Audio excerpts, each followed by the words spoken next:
France Inter.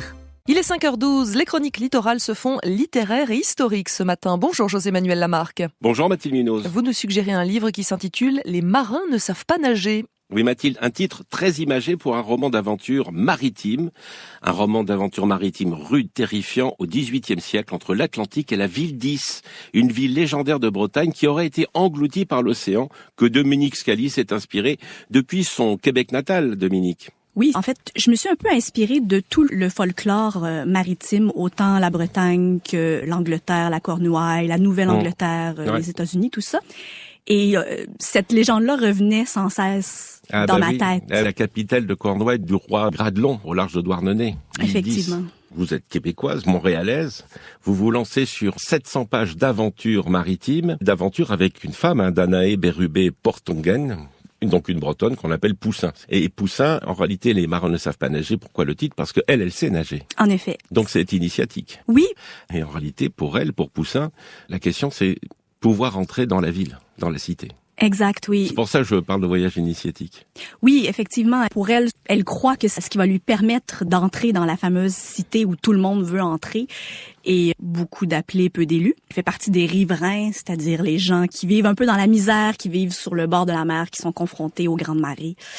Toute cette image de la personne qui sait nager, donc qui sait composer avec l'eau, mais son but à elle, c'est de fuir l'eau, de fuir l'océan. C'est-à-dire qu'elle sait nager aussi avec les humains. Il y a un peu de cette métaphore-là, un peu, oui. Sur Is, les citadins sont quand même assez contents de... Oui, parce que les citadins d'Is, eux, ce sont les privilégiés. Exact, ouais. Dans cette aventure romanesque, il y a aussi la place de la femme.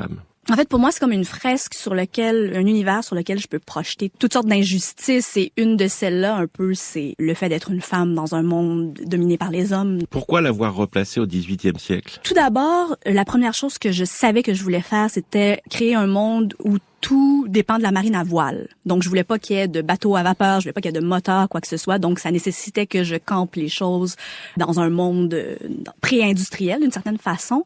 Et ensuite, le 18e siècle s'est un peu imposé avec tout l'imaginaire qu'on associe avec les révolutions, les révoltes, la lutte des classes. Et surtout, le 18e siècle, c'est une langue française qui n'est pas très éloignée de votre québécois. Effectivement. Au début, ça a commencé comme un dilemme. La question que je me posais, c'est comment je fais parler les personnages qui habitent sur une île imaginaire, donc je peux pas les faire parler en québécois parce que c'est pas des Québécois.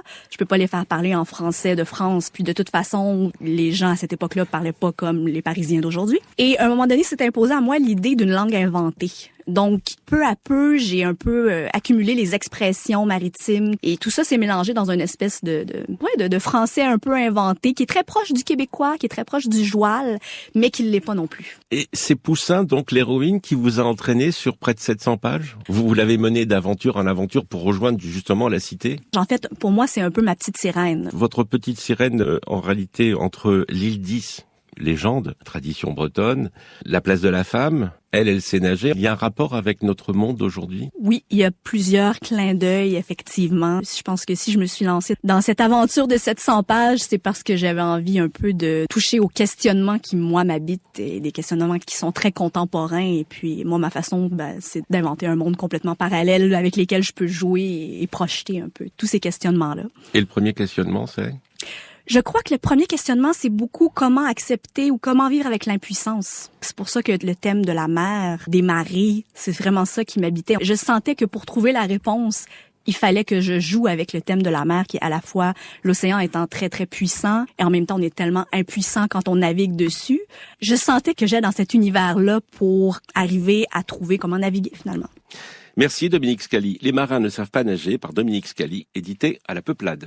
À lundi, Mathilde Munoz. À lundi, José-Manuel Lamarque.